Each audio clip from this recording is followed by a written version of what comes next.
রাধে রাধে বন্ধুরা, কেমন আছো সবাই? তোমরা আশা করছি সবাই সুস্থ আছো, ভালো আছো। আমিও মোটামুটি আছি।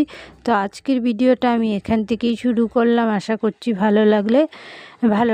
ভালো লাগলে লাইক কমেন্ট শেয়ার। আর নতুন বন্ধুরা আমার ভিডিওটা যদি অল্প ভালো লেগে থাকে তাহলে আমার চ্যানেলটাকে সাবস্ক্রাইব করে আমার পাশে থাকার অনুরোধ রইল। আর পুরনো বন্ধুদেরকে অনেক অনেক ভালোবাসা ও ধন্যবাদ আমাকে এতটা ভালোবাসা দেওয়ার জন্য, আমাকে ভালোবেসে সাপোর্ট করার জন্য। তো এখন আমি সকালে পুজো দিচ্ছি। তো পুজো দিতে দিতেই ভিডিওটা শুরু করলাম। আমি একদম একটা সিম্পল ও সাধারণ ঘরের মেয়ে এবং একদম সাধারণ ঘরেরই বউ। আর আমার লাইফস্টাইলটাও খুবই সাধারণ। আমি সাধারণ জীবনযাপন করতেই ভালোবাসি।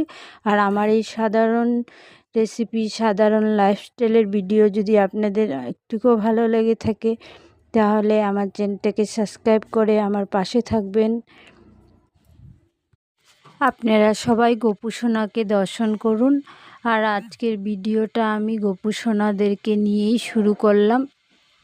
ভিডিওটা শুরু করেছি কিন্তু কন্টিনিউ করতে পারিনি কোনো কারণে। তারপর সন্ধ্যার পর থেকে আবার ভিডিওটা শুরু করেছি। রাধে রাধে বন্ধুরা, কেমন আছো সবাই? তোমরা আশা করছি সবাই সুস্থ আছো, ভালো আছো। আমিও ভালো আছি। তো আজকে প্রত্যেক দিন তো সকাল থেকে ভিডিও করি, সারাদিন কি করি না করি সবটাই দেখাই। তো আজকেও ভিডিওটা সকালে শুরু করেছিলাম কিন্তু কন্টিনিউ করিনি। তো আজকে এখন থেকে শুরু করলাম ভিডিওটা। কি কি রান্না বান্না করব, খাওয়া দাওয়া সবটাই শেয়ার করব যতটুকু পারি। দেখি শুরু করলাম কতটুকু কি শেয়ার করতে পারি। তো দেখতে থাকুন, আশা করছি ভালো লাগবে। আর ভালো লাগলে লাইক কমেন্ট শেয়ার। আর নতুন বন্ধুরা আমার ভিডিওটা যদি অল্প আপনাদের ভালো লেগে থাকে তাহলে আমার চ্যানেলটাকে সাবস্ক্রাইব করে আমার পাশে থাকার অনুরোধ রইল। পুরনো বন্ধুদেরকে অসংখ্য ধন্যবাদ ও অনেক অনেক ভালোবাসা আমাকে এতটুকু আগিয়ে নিয়ে যাওয়ার জন্য। তাহলে দেখতে থাকুন। আজকে এখন বানাবো পনির। তার জন্য ভিজিয়ে রেখেছি সর্ষে কাঁচা লঙ্কা আর নারিকেল পেস্ট করে আজকের পনিরের রেসিপিটা করব। এখানে সর্ষে কাঁচা লঙ্কা নুন আর নারিকেল নিয়ে নিয়েছি, সব কিছু একসাথে বেটে নেব।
এখন এর মধ্যে এই পেস্টটা দিয়ে দেব, দিয়ে আর কিছু জিনিস এটার মধ্যে অ্যাড করব।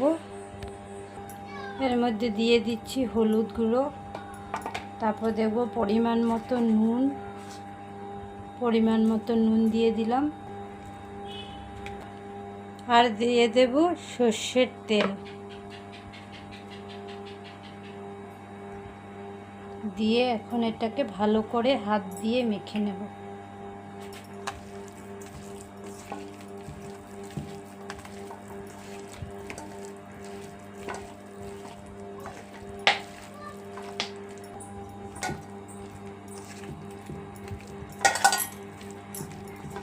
ভালো করে আমার মাখা হয়ে গেছে। এখন কিছু সময়ের জন্য ঢেকে রেখে দেব, 10-15 মিনিটের মতন। এখন আমি একটা টিফিন বক্স নিয়ে নিয়েছি, এর মধ্যে দিয়ে দেব। টিফিন বক্সের মধ্যে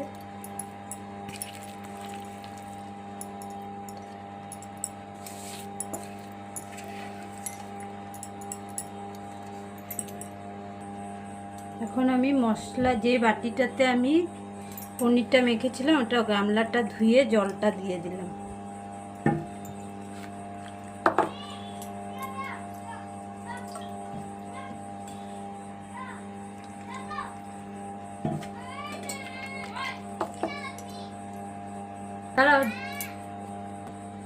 এখন এর মধ্যে কাঁচা সর্ষের তেল দিয়ে দেব। এটার মধ্যে একটু বেশি তেল লাগে, তাও আমি কমই দিয়েছি। আর 2টা কাঁচা লঙ্কা চিরা দিয়ে দেব, দিয়ে এখন ঢেকে দিচ্ছি, তারপরে ভাপা করব। এরপর একটা কড়াই বসিয়ে দিয়েছি, কড়াইয়ের মতন জল দিয়ে দেব। জলটা গরম হোক, একটু সময় ঢেকে রাখবো জলটা গরম হওয়ার জন্য। জলটা ফুটে গেছে, স্ট্যান্ডটা বসিয়ে স্ট্যান্ডটার উপরে টিফিন বক্সটা বসিয়ে দেব।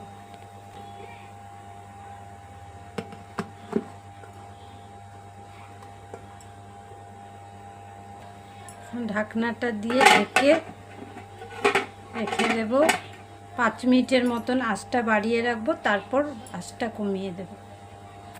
আর একটা কথা বলতে ভুলেই গেছিলাম, যে আমি তো এখানে ডাবের শাঁস নিয়েছি, ডাবের ভিতরে যেটা শাঁস থাকে এটা দিয়ে বানিয়েছি।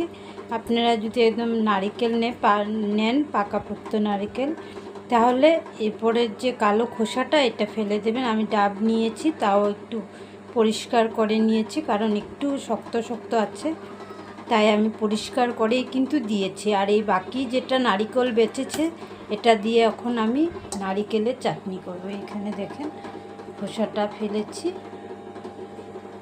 এখন বাকিটা দিয়ে আমি নারকেলের চাটনি করব।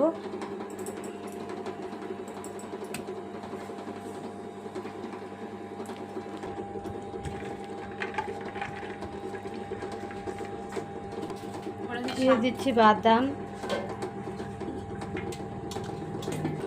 দিয়ে দিচ্ছি একটা লঙ্কা, আর দিয়ে দিচ্ছি সামান্য অল্প কাঁচা লঙ্কা, আদা। কাঁচা লঙ্কা তো আগেই দিয়েছি, আদা। কাঁচা লঙ্কাটা আপনারা যে যেরকম ঝাল খান এরকম দেবেন। আমাদের ঘরে তো বাচ্চারাও আছে, বাচ্চারাও খাবে, তার জন্য একটাই দিয়েছি। রেসিপিটা আমার হয়ে গেছে, নামিয়ে ঠান্ডা করে নিয়েছি। এখন আপনাদেরকে দেখাচ্ছি এরকম হয়েছে। এখনও হালকা গরম আছে, দেখেন, দেখেই বুঝতে পারছেন কীরকম হয়েছে। এখন আমি বাদামের চাটনিটা করব। এখানে বাদাম, তারপর নারকেল, আদা, কাঁচা লঙ্কা দিয়ে পেস্ট করে নিয়েছি। বাটাটার মধ্যে তড়কা লাগাবো, তার জন্য দিয়ে দিয়েছি শুকনো লঙ্কা একটা, আর দিয়ে দিব এখানে রায় মানে কালা সর্ষে, আর দিয়ে দিচ্ছি কারি পাতা।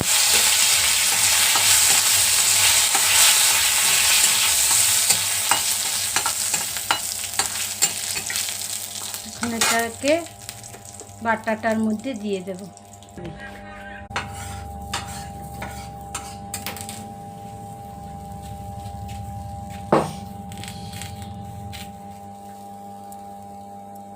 উপর থেকে কর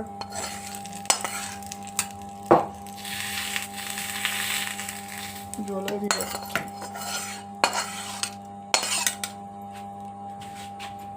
এখানে পরিমাণ মতো লবণও দিয়ে দিয়েছি। আজকের দুটো রেসিপি আপনাদের কাছে কেমন লেগেছে অবশ্য কমেন্টের মাধ্যমে জানাবেন। তো আজকের ভিডিওটা এখানেই শেষ করছি। বাই, রাধে রাধে। আবার একটা নতুন ভিডিওর সঙ্গে আপনাদের সঙ্গে আবারও দেখা হবে। ততক্ষণ সবাই সুস্থ থাকুন, ভালো থাকুন, সাবধানে থাকুন। টাটা। আর কমেন্ট করে অবশ্যই বলবেন